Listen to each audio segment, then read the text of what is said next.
Very good evening everyone. स्वागत करते हैं एक बार फिर से हम आपके अपने यूट्यूब चैनल कवि क्लासेस में। आज के सेशन में हम लोग यूपी बीएड 2018 के प्रीवियस ईयर पेपर को हम लोग यहाँ पर सॉल्व करने वाले हैं। प्रीवियस ईयर पेपर 2018 जो कि आपका प्रथम प्रश्न पत्र था, और इस प्रश्न पत्र में हम लोग जो डिस्कशन करेंगे वो आपका सामान्य ज्ञान का रहेगा, यानी कि जीके के पोर्शन को हम लोग सॉल्व करेंगे। और नेक्स्ट सेशन में हम लोग नेक्स्ट वीडियो में 2018 के प्रथम प्रश्न पत्र के हिंदी के सेशन को हम लोग शुरू करेंगे। तो चलिए बिना किसी समय को आए आज अपने इस सेशन की शुरुआत करते हैं, जहां पे प्रश्न नंबर 1 आपके स्क्रीन के सामने कुछ इस प्रकार से शो कर रहा है। देखिए प्रश्न नंबर 1 कह रहा है यहाँ पर आप लोगों से, उगते हुए सूरज का किस देश को कहा जाता है? उगता हुआ सूरज किस देश को कहते हैं? म्यांमार को, जापान को, भारत को, या फिर आपका नॉर्वे को। तो यहाँ पे 4 ऑप्शन दिए गए हैं, इन 4 में से जो ऑप्शन सही होगा वही आपको लगाना है। तो सही आंसर होगा जापान। जापान को उगते हुए सूरज का भी कहा जाता है, क्योंकि यहाँ पे जो सूर्य है वह सबसे पहले निकलता है। ठीक है, अब आते हैं हम लोग प्रश्न नंबर आपका 2 पे। देखिए प्रश्न नंबर 2 का रहा है यहाँ पर आप लोगों से कि जो आपका किस संविधान संशोधन के द्वारा मताधिकार की आयु को 21 वर्ष से घटा करके 18 वर्ष कर दिया गया है? 55वां संविधान संशोधन 1986, इनमें से कोई भी नहीं। 61वां संविधान संशोधन अधिनियम 1989 या 56वां संशोधन अधिनियम 1987। तो प्रश्न नंबर 2 का सही आंसर होगा बी, या इनमें से कोई भी नहीं है, क्योंकि 21 वर्ष से घटा करके 18 वर्ष कर दिया गया है। यह जो संविधान संशोधन किया गया था वह 61वां संविधान संशोधन था। ठीक है, कौन सा? 61वां संविधान संशोधन आप लोग का किया गया था। ठीक है, उम्मीद करते हैं यहाँ तक आप लोग को समझ में आया होगा बातें। अब लेकिन यहाँ पे ध्यान रखिएगा, 61वां संविधान संशोधन तो किया गया था, लेकिन वह सन आपका अलग था, क्योंकि ऑप्शन नंबर सी में देखेंगे तो 61वां संविधान संशोधन है आपका, लेकिन यह जो किया गया था वह 1988 में किया गया था। ध्यान रखिएगा 1988 में, लेकिन यहाँ ऑप्शन में क्या दिया गया है? 1989 और 1987 दो दिए हैं, लेकिन 1988 आपका सही आंसर। ठीक है, अब आते हैं हम लोग प्रश्न नंबर आपका दिया हुआ है 3। प्रश्न नंबर 3 का रहा है कि विश्व शिक्षक दिवस कब मनाया जाता है? ये आपको बताना है। विश्व शिक्षक दिवस कब मनाया जाता है? 5 अक्टूबर को, 5 दिसंबर को, 5 अगस्त को, या फिर 5 सितंबर को। तो 4 ऑप्शन दिए गए हैं, इनमें से जो सही आंसर होगा उसी ऑप्शन को आपको बताना है कि कौन सा सही आंसर है। तो प्रश्न नंबर 3 का जो सही आंसर होगा वह ए होगा, यानी 5 अक्टूबर को विश्व शिक्षक दिवस मनाया जाता है। अब आते हैं प्रश्न नंबर आपका 4 पे। दिया है किसके द्वारा खालसा पंथ की स्थापना की गई थी? गुरु तेग बहादुर, गुरु गोविंद सिंह, गुरु हरगोविंद सिंह, या फिर गुरु नानक देव। तो सही आंसर होगा आपका 4 का बी आंसर, यानी कि गुरु गोविंद सिंह जी के द्वारा, जो कि सिखों के 10वें गुरु थे। ठीक है, क्या थे आपके? ये सिखों के 10वें गुरु थे, और इन्हीं के द्वारा खालसा पंथ की शुरुआत की गई थी, या फिर कह सकते हैं स्थापना की गई थी। ठीक है, चलिए अब आते हैं प्रश्न नंबर आपका 5 पे। दिया है कि भाखड़ा नागर परियोजना किस नदी पे बनाया गया है? यह आपको बताना है। महानदी पे, सतलज पे, कृष्णा पे, या फिर आपका ताप्ती पे। तो प्रश्न नंबर 5 का सही आंसर हो जाएगा बी, यानी कि जो भाखड़ा नागर परियोजना है वह सतलुज नदी पर बनाया गया है। ठीक है, चलिए अब आते हैं प्रश्न नंबर आपका 6 पे। दिया हुआ है प्रश्न नंबर 6 यहाँ पर कि सूर्य ग्रहण होता है, सूर्य ग्रहण कब होता है ये आपको बताना है। 4 ऑप्शन दिए गए, जब सूर्य पृथ्वी और चंद्रमा के बीच में आ जाता है, या इनमें से कोई नहीं, या फिर जब पृथ्वी सूर्य और चंद्रमा के बीच में आ जाता है, या फिर जब चंद्रमा सूर्य और पृथ्वी के बीच में आ जाता है। तो इनमें से 3 कंडीशन में से एक कंडीशन तो आपका सही होना ही होगा, तो वह कंडीशन आपका डी है कि जब चंद्रमा सूर्य और पृथ्वी के बीच में आ जाता है तब वह सूर्य ग्रहण लगता है। ठीक है, प्रश्न नंबर आपका 7 देखिए दिया हुआ है कि एनसीटीई क्या है, ये आपको बताना है। एनसीटीई यहाँ पर क्या है बताइए। National council for teacher education, इनमें से कोई नहीं। National commission for teacher education, national council of teacher education. तो 7 का सही आंसर है ए, यानी कि national council for teacher education यहाँ पर सही आंसर है। अब आते हैं प्रश्न नंबर हम लोग 8 पे। दिया है जैनवाद के अनुसार कितने तीर्थंकर हैं? 24, 25, 20, या फिर आपका 22। तो प्रश्न नंबर 8 का सही आंसर होगा ए ऑप्शन, यानी कि यहाँ पर जैनवाद के कुल 24 तीर्थंकर हैं। कितने तीर्थंकर हैं? 24 तीर्थंकर हैं। ठीक है, चलिए अब आते हैं अगले प्रश्न की तरफ हम लोग। प्रश्न नंबर आपका दिया हुआ है 9। कि चूना पत्थर परिष्कृतीकरण के बाद परिवर्तित होता है। किसमें परिवर्तित होता है? मार्बल में, क्वार्टजाइट में, ग्रेनाइट में या फिर आपका स्लेट में। तो सही आंसर होगा आपका ए, यह आपका मार्बल में परिवर्तित होता है। ठीक है, अब आते हैं प्रश्न नंबर आपका दिया हुआ है 10। कह रहा है प्रश्न नंबर 10 की एक बैंक शेड्यूल बैंक कब कहलाता है? एक बैंक जो है वह शेड्यूल बैंक कब कहलाएगा? जब यह एक नामीकरण हो जो कभी कभी सरकारी एवं कभी कभी सरकारी बैंकों के लिए प्रयुक्त होता हो। इनमें से कोई नहीं। यह 1969 एवं उसके बाद घोषित राष्ट्रीयकृत बैंकों की सूची में हो या यह आरबीआई एक्ट 1934 की द्वितीय अनुसूची में शामिल हो। तो प्रश्न नंबर 10 का सही आंसर होगा डी, कि एक बैंक शेड्यूल बैंक तब कहलाता है जब यह आरबीआई एक्ट 1934 के द्वितीय अनुसूची में शामिल होता है। प्रश्न नंबर 11 देखिए दिया हुआ है आप लोगों का कि भारत के राष्ट्रपति राज्यसभा के लिए कितने सदस्य मनोनीत कर सकता है? 12 सदस्य, 15 सदस्य, 6 सदस्य या फिर 9 सदस्य। तो प्रश्न नंबर 11 का सही आंसर होगा ए, यानी कि 12 सदस्य यहाँ पर सही आंसर होगा। अब आते हैं प्रश्न नंबर आपका दिया हुआ है 12। किस क्षेत्र में बुकर पुरस्कार जीता जाता है? कथा साहित्य में, साहित्यकार में या फिर आपका विज्ञान में या फिर आपका औषधि में। प्रश्न नंबर 12 का सही आंसर होगा ए, कथा साहित्य में बुकर पुरस्कार जीता जाता है, स्पेशली फिक्शन राइटिंग में। ठीक है, अब आते हैं प्रश्न नंबर आपका 13। दिया हुआ है कि चौथा खंभा संप्रत्यय संदर्भित करता है किसको? न्यायपालिका को, प्रेस को, विधायिका को या फिर आपका कार्यपालिका को। तो 13 का सही आंसर होगा बी, यानी यह प्रेस को संदर्भित करता है। प्रश्न नंबर आपका 14 दिया हुआ है कि भारतीय नेपोलियन किसे कहा जाता है? सम्राट अशोक को, चंद्रगुप्त मौर्य को, समुद्रगुप्त को या फिर चंद्रगुप्त विक्रमादित्य को।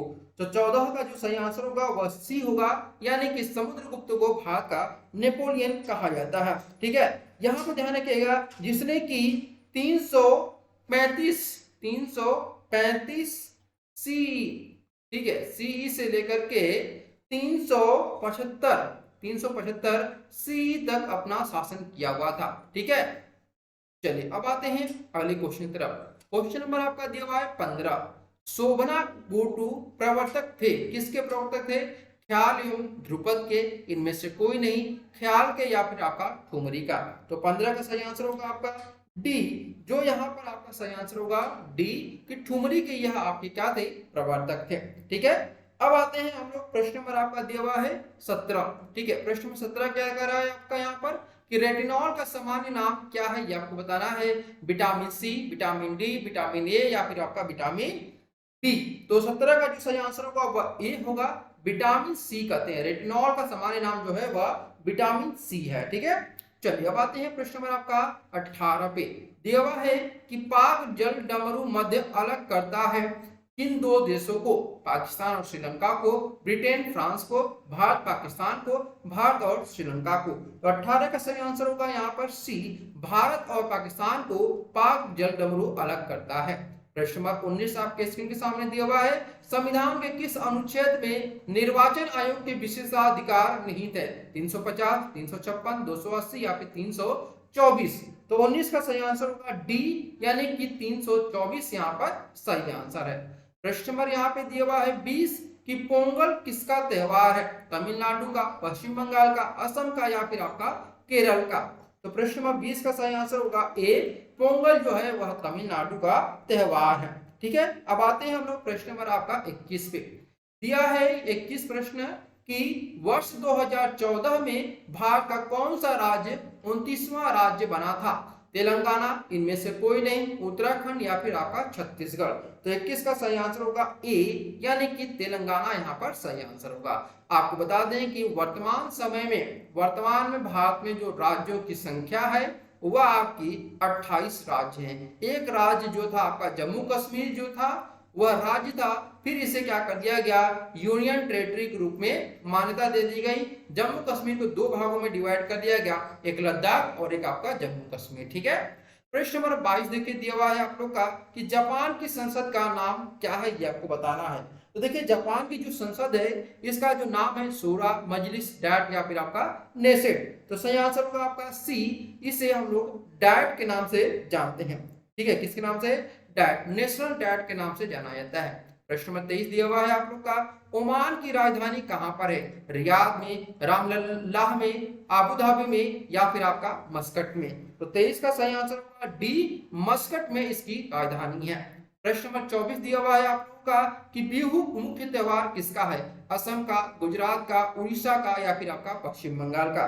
तो 24 का सही आंसर होगा ए, यह बिहू जो है आपका असम का मुख्य त्योहार है।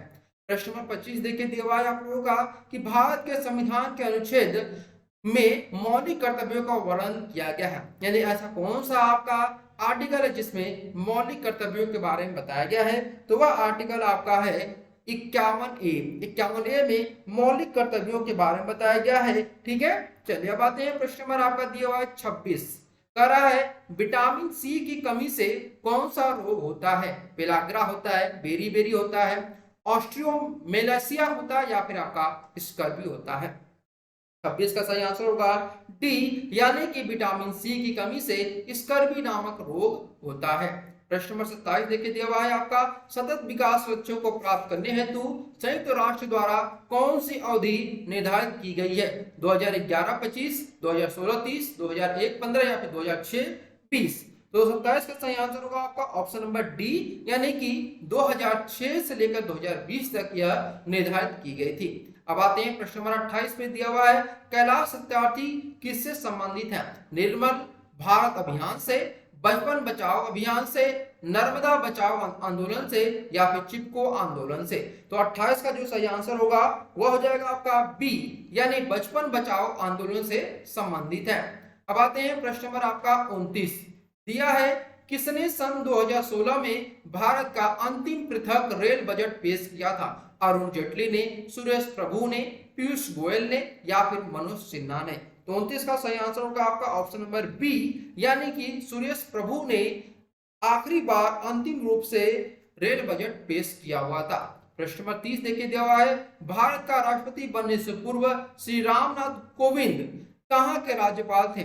बिहार के, राजस्थान के, मध्य प्रदेश के, या फिर आपका उत्तर प्रदेश के? तो 30 का सही आंसर होगा ए, वह बिहार के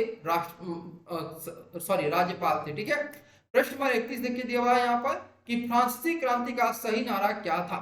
स्वतंत्रता, अधिकार, कर्तव्य, समता, समानता, भ्रातृत्व, स्वतंत्रता, समानता, भ्रातृत्व, अधिकार, स्वतंत्रता, समानता? तो 31 का सही आंसर हो जाएगा यहाँ पर बी, यानी कि समता, समानता और भ्रातृत्व फ्रांसीसी क्रांति का नारा था। अब आते हैं प्रश्न नंबर आपका 32 देखिए दिया हुआ है, निम्न में से किस खिलाड़ी ने रियो पैरालंपिक 2016 में ऊंची कूद में स्वर्ण पदक जीता था? शरद कुमार ने, मुरलीकांत केटकर ने, वरुण सिंह भाटी ने, या फिर मरियप्पन थंगावेलु ने? तो 32 का सही आंसर होगा डी, मरियप्पन थंगावेलु ने 2016 में ऊंची कूद में यह खिताब जीता था। ठीक है, अब आते हैं प्रश्न नंबर आपका 37 दिया हुआ है यहाँ पर, सॉरी 37 नहीं बल्कि 33 क्या कर रहा है, सॉरी 32 बाद 33 आपका होगा। तो 32वां क्या कर रहा है, सॉरी 33वां यहाँ पर कि न्यायमूर्ति दलबीर भंडारी चर्चा में क्यों रहे थे, ये आपको बताना है। न्यायमूर्ति दलबीर भंडारी चर्चा में क्यों रहे थे आपको बताना है, क्योंकि वह इलाहाबाद उच्च न्यायालय के मुख्य न्यायाधीश बने थे। इनमें से कोई नहीं नेशनल जुडिशियल कमीशन सदस्य बने थे, या फिर इंटरनेशनल कोर्ट ऑफ जस्टिस के पुनर्निर्वाचित हुए थे। तो 33 का जो सही आंसर होगा वह आपका डी सही होगा, यानी इंटरनेशनल कोर्ट ऑफ जस्टिस के पुनर्निर्वाचित सदस्य बने थे।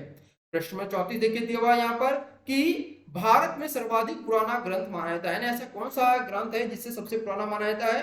तो वह आपका ऋग्वेद ग्रंथ है, क्योंकि आपका वेद जो होते हैं वह 4 प्रकार के वेद होते हैं, इनमें सबसे पुराना जो है वह आपका ऋग्वेद है।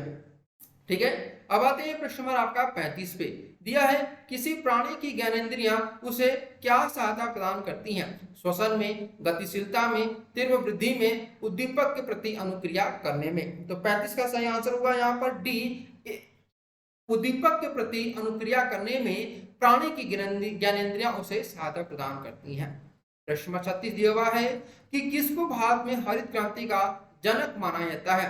तो 4 ऑप्शन दिए गए हैं, डॉक्टर वर्गीस कुरियन, इनमें से कोई नहीं, एम स्वामीनाथन, सी.डी. देशमुख। तो 36 का सही आंसर हो जाएगा आपका option number C, MS. Swaminathan को हरित क्रांति का जनक माना जाता है। प्रश्न नंबर 37 दिया हुआ है, जस्टिन ट्रूडो जिन्होंने फरवरी 2018 में भारत की यात्रा की थी वह कहाँ के प्रधानमंत्री हैं? कनाडा के, स्पेन के, इटली के या फिर आपके फ्रांस के? तो 37 का सही आंसर होगा ए, वह कनाडा के प्रधानमंत्री थे।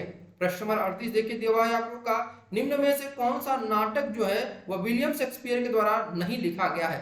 Julius Caesar, Hamlet, Arms and the Man, As You Like It. तो 38 का सही आंसर होगा आपका option number C, Arms and the Man जो है वो विलियम शेक्सपियर का नहीं है, ये आप लोग ध्यान रखिएगा। और ये अगर बात करते हैं किसका है, तो यह जॉर्ज बेर्नार्ड शॉ का है। ठीक है, किसका है आपका? जॉर्ज बर्नार्ड शॉ का यह आपका रचना है। ठीक है, ये आप लोग ध्यान रखिएगा बातें। अब आते हैं प्रश्न नंबर आपका 39 दिया हुआ है यहाँ पर कि राष्ट्रीय प्रतिरक्षा संस्थान कहां पर स्थित है? चेन्नई में, मुंबई में, नई दिल्ली में या फिर आपका बेंगलुरु में? 39 का सही आंसर होगा सी, नई दिल्ली में यह स्थित है। अब आते हैं प्रश्न नंबर आपका 40 पे दिया है 2020 में ग्रीष्मकालीन ओलंपिक खेलों का आयोजन किस देश में किया जाएगा? जापान में, स्पेन में, चीन में या फिर आपका दक्षिण कोरिया में? तो 40वां का सही आंसर होगा ए, यह जापान में किया गया था, जैसा आप सभी को पता है। प्रश्न नंबर आपका 41 देखिए दिया हुआ है, यह आपका दिया हुआ है दो कॉलम। कॉलम 1 में आपका बीमारी के नाम दिया है, कॉलम 2 में आपका कारण बताया गया है। रिंग 1 किसके कारण होता है? मलेरिया किसके कारण होता है? कोलेरा किसके कारण होता है? या फिर एनीमिया किसके कारण होता है? तो 41 का हम यहाँ पे देखेंगे कि जो आपका रिंग वर्म है वह फंजाई के कारण होता है। किसके द्वारा?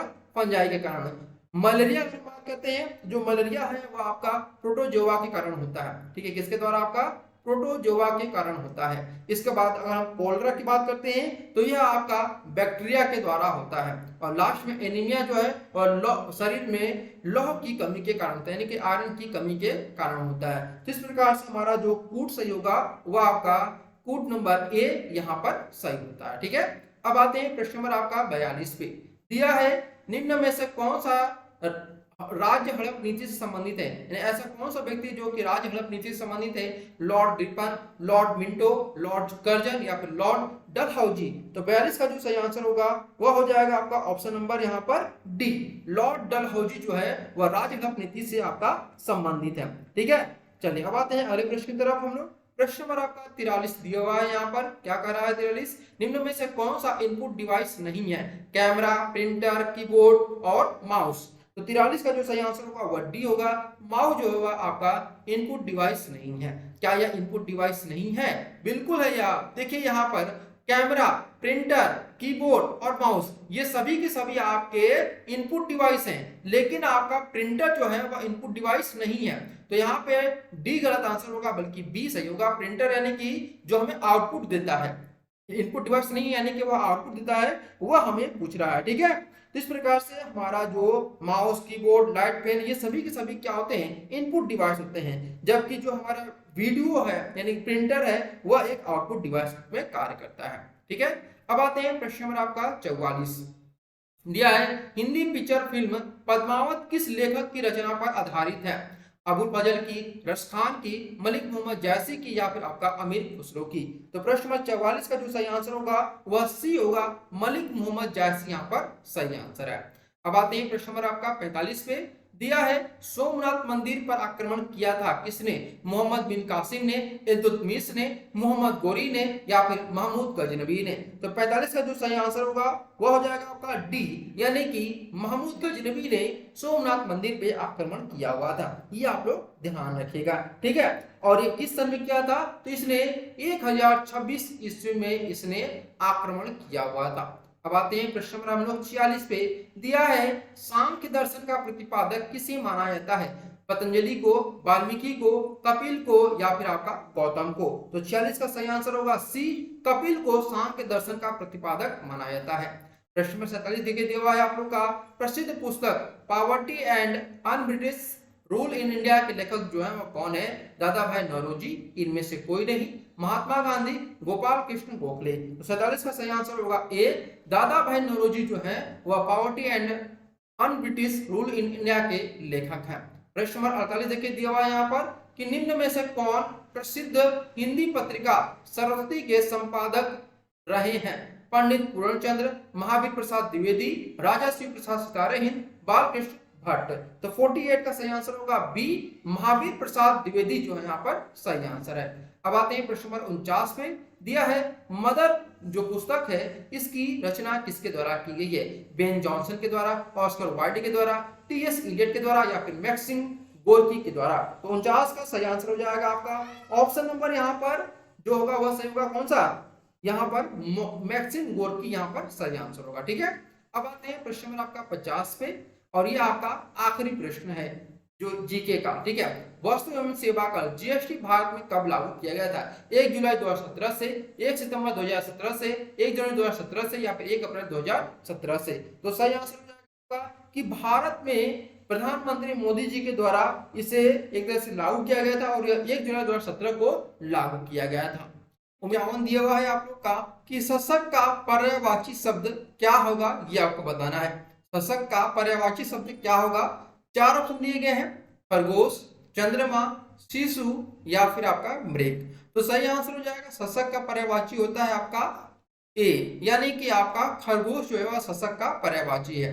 अब आते हैं हम लोग प्रश्न नंबर आपका 52 पे। दिया है गंगा गए गंगादास, जमुना गए जमुनादास। इस लोकोक्ति का सही अर्थ क्या होगा?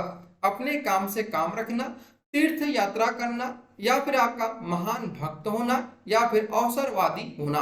तो प्रश्न नंबर 52 का सही आंसर होगा डी, यानी कि अवसरवादी होना, ये इसका अर्थ होता है। अब आते हैं प्रश्न नंबर आपका 53।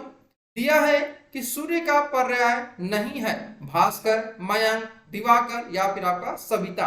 तो 53 का सही आंसर होगा यहाँ पर आपका ऑप्शन नंबर बी, यानी मैंग जो है वह सूर्य का पर्याय नहीं होता है और मैंग जो होता है वह चंद्रमा का पर्याय होता है। ये आप लोग ध्यान रखिएगा, इसका होता है चंद्रमा का।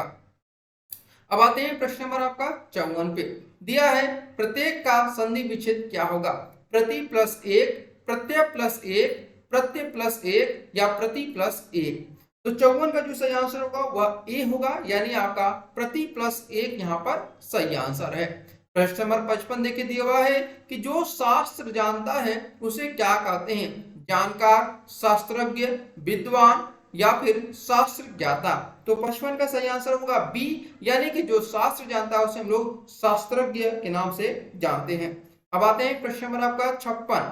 दिया है यहाँ पर कि पुराण में एक प्रत्यय संयुक्त होकर के कौन सा शब्द बनाता है, ये आपको बताना है। पौराणिक, पौराणिक, पुराणिक या फिर पौराणिक। तो 56 का सही आंसर होगा आपका ऑप्शन नंबर ए, यानी यह आपका पौराणिक शब्द बनाएगा। प्रश्न नंबर 57 आपके स्क्रीन के सामने शो कर रहा है। दिया है हाथ से खिलाना, लात से लतियाना, इस संज्ञा से बनने वाली क्रिया को हम लोग क्या बोलते हैं? प्रयार्थक क्रिया, पूर्वकालिक क्रिया, संयुक्त क्रिया या फिर आपका नाम धातु क्रिया। तो सही आंसर होगा आपका ऑप्शन नंबर डी, यानी कि नाम धातु क्रिया यह आपका बनेगा।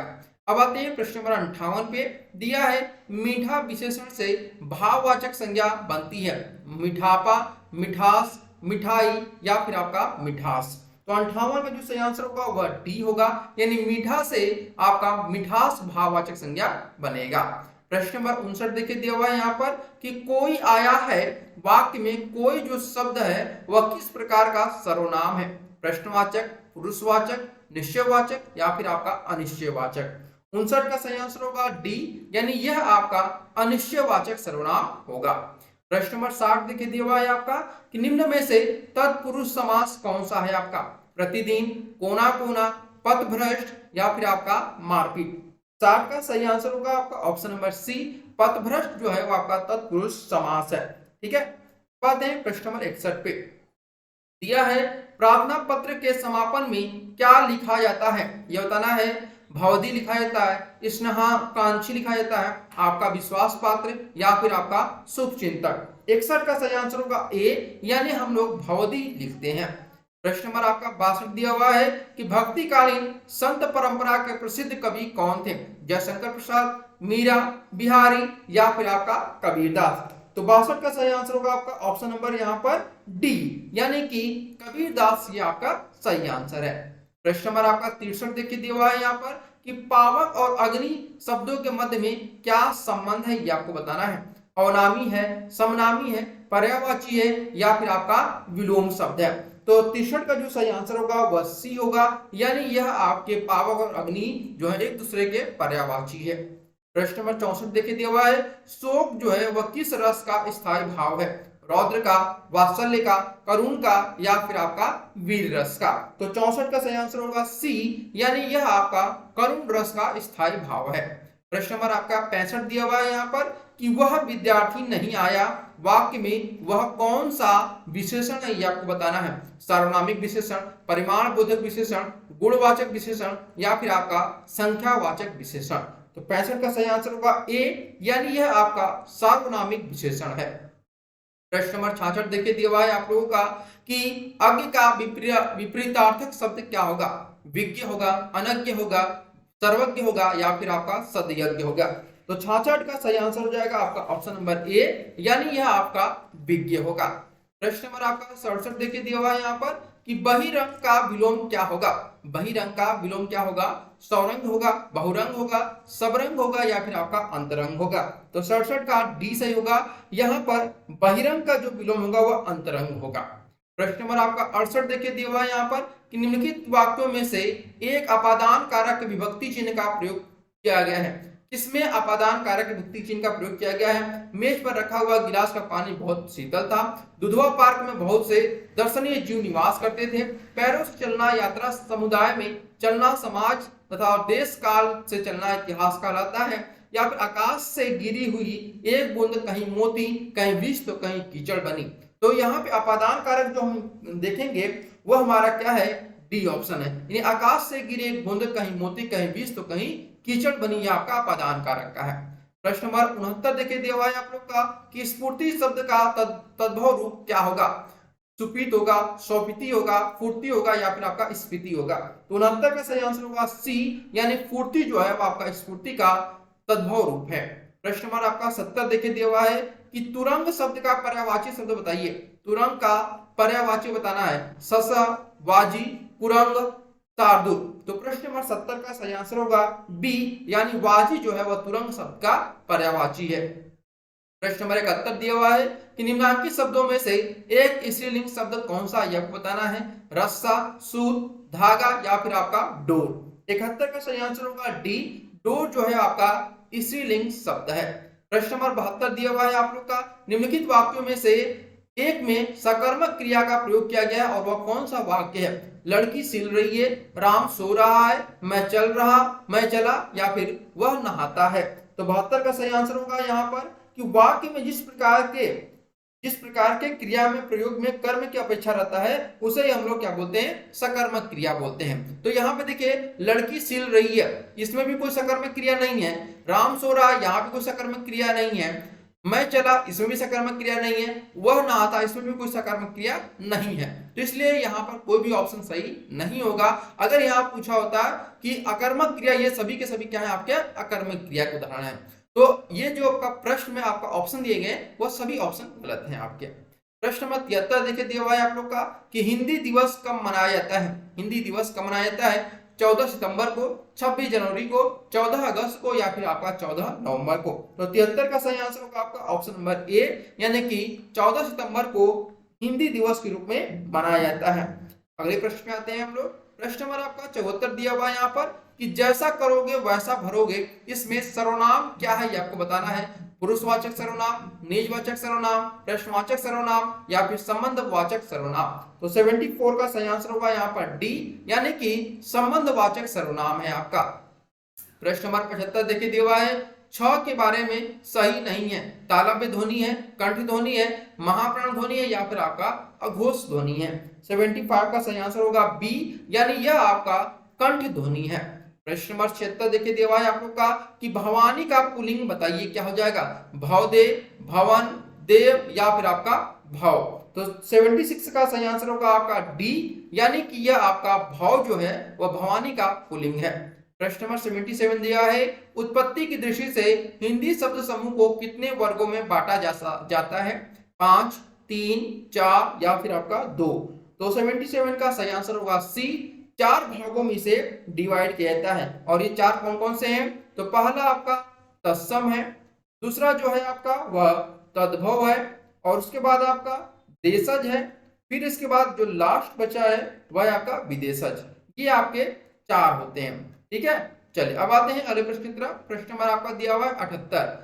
क्या कह रहा है कि जो कठिनाई से प्राप्त किया जा सके उसे क्या कहते हैं? दुर्बोध, दुर्गम, दुर्लभ या फिर आपका दुसाध्य। तो 78 का सही आंसर होगा ए, यानी कि यहाँ पर दुर्बोध जो है वो आपका सही आंसर होगा कि कठिनाई से समझने योग्य जो है वही आपका दुर्बोध होता है।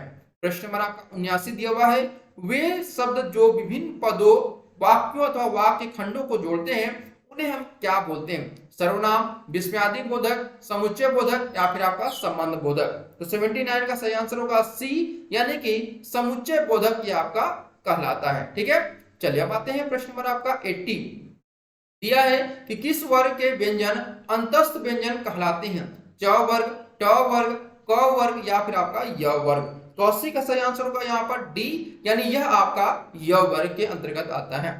अब आते हैं प्रश्न नंबर 81। निम्नलिखित में से कौन सा शब्द भाववाचक संज्ञा नहीं है? अस्तित्व, थकावट, बेमानी या फिर आपका हरियाली।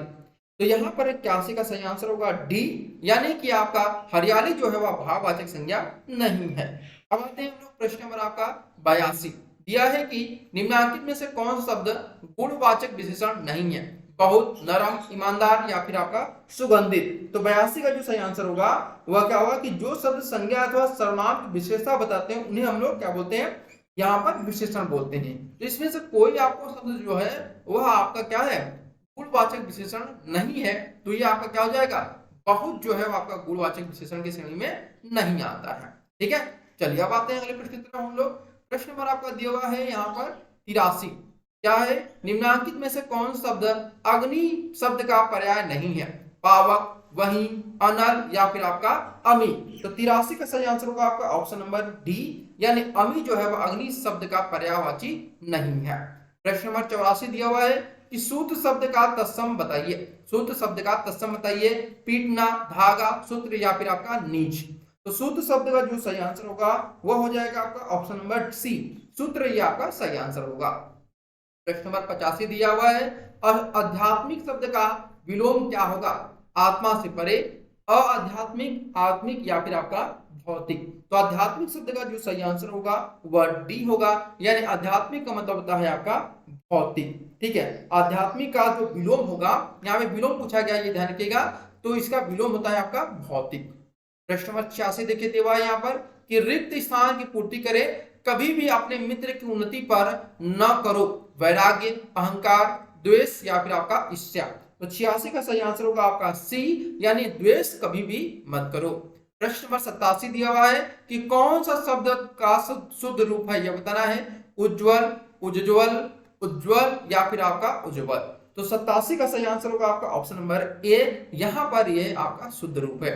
प्रश्न नंबर 88 दिया हुआ है यहाँ पर कि नंबर 88 क्या कर रहा है कि जब मीरा पढ़ती है तो मोहन सोता है। रचना के आधार पर ये जो वाक्य है ये कौन सा प्रकार है? मिश्र वाक्य है, आज्ञावाचक वाक्य है, सरल वाक्य है या फिर आपका संयुक्त वाक्य है। तो 88 का सही आंसर हो जाएगा आपका ऑप्शन नंबर ए, यानी यह आपका मिश्र वाक्य है।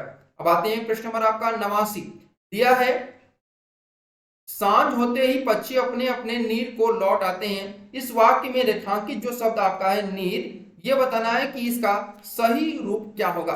ठीक है, इसका सही अर्थ क्या होगा यह बताना है। जगह होगा, वृक्ष होगा, नीड़ होगा या फिर आपका स्थान होगा। तो 89 का सही आंसर होगा आपका डी, यानी स्थान यहाँ पर सही आंसर है। अब आते हैं प्रश्न नंबर आपका 90 पे। दिया है निम्नलिखित में से कौन सा शब्द आपका अशुद्ध है? विशिष्ट, कृतज्ञ, प्रतिज्ञा या फिर आपका शुष्क। तो 90 का जो सही आंसर होगा यहाँ पर कि कौन सा शब्द जो है आपका अशुद्ध है, तो 90 का सही आंसर ए होगा, विशिष्ट जो है आपका अशुद्ध है। अगर हम विशिष्ट को देखें तो किस प्रकार से हम लोग लिखते हैं, तो यहाँ पर हम लोग विशिष्ट को हम लोग विशिष्ट इस प्रकार से लिखते हैं। ठीक है, क्या लिखते हैं हम लोग? विशिष्ट इस प्रकार से लिखा जाता है। अब आते हैं प्रश्न नंबर आपका 91। दिया है दुरुपयोग शब्द में किस उपसर्ग का प्रयोग किया गया है? दुरु का, दुरूप का, दूर का या फिर आपका दूर। तो 91 का सही आंसर होगा यहाँ पर कि दुरुपयोग शब्द जो है इसमें दूर का शब्द यहाँ पे जो आपका बना हुआ है सी ऑप्शन, वो आपका यहाँ पर सही आंसर होगा। ठीक है, चलिए अब आते हैं प्रश्न नंबर आपका 92। दिया है कि धर्मावलंबी शब्द किस प्रकार निर्मित हुआ है। 4 ऑप्शन दिए गए हैं, इनमें जो सही आंसर होगा वह ये होगा कि धर्म प्लस अवलंबी से यह आपका शब्द निर्मित हुआ है। प्रश्न नंबर आपका 93 दिया हुआ है यहाँ पर कि आन प्रत्यय से बनने वाला शब्द कौन सा है, यह बताना है। लगान, आना, आन बान या फिर आपका आनंद। तो 93 का सही आंसर होगा ए, यानी कि यह आपका आन से जो है बना वह लगान वाले शब्द में आपका लगा हुआ है। प्रश्न नंबर आपका 94 दिया हुआ है कि जिसकी लाठी उसकी भैंस, जिसकी लाठी उसकी भैंस में लाठी और भैंस संज्ञा है, तो शेष दोनों शब्द क्या है? क्रिया है, क्रिया विशेषण है, सर्वनाम है या फिर आपका विशेषण है। तो 94 का जो सही आंसर होगा वह सी होगा, यानी ये आपका सर्वनाम है। आते हैं प्रश्न नंबर 95 दिया है लाल से निर्मित क्या होता है? लाली, काला, तो क्या होगा यहाँ पर? यानी लाल से निर्मित होता है लाली, तो काला से क्या निर्मित होगा? कालीमा, कलूटा, काली या फिर आपका कालापन। तो 95 का जो सही आंसर होगा वह आपका सी होगा, यानी कि काली यह आपका निर्मित होगा। 96 देखिए दिया हुआ है यहाँ पर कि रोना का सकर्मक रूप क्या होता है? रुलाना, कोई नहीं, रोता या फिर आपका रूला। तो 96 का सही आंसर होगा सी, रोता जो है वो आपका रोना का सकर्मक रूप होता है। प्रश्न नंबर 97 दिया हुआ है यहाँ पर आवाज उठाना मुहावरे का अर्थ क्या होगा? विरोध करना, सीखना, जोर से बोलना या फिर आपका विरोध करना। तो 97 का सही आंसर डी होगा, विरोध करना यहाँ पर आवाज उठाना का सही अर्थ होगा।